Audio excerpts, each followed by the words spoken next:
ছিল সোনার কন্যা মেঘ বরণ কেশ, ভাটি অঞ্চলে ছিল সেই কন্যার দেশ।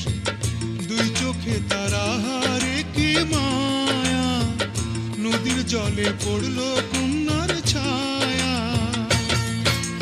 তাহার কথা বলি, তাহার কথা বলতে বলতে নাও দৌড়াইয়া চলি।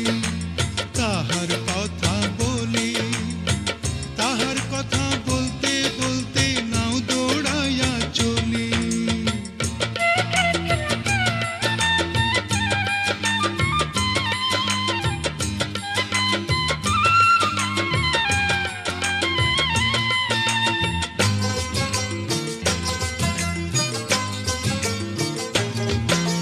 কন্যার চিরল বিরল চুল, তাহার কেশে জবা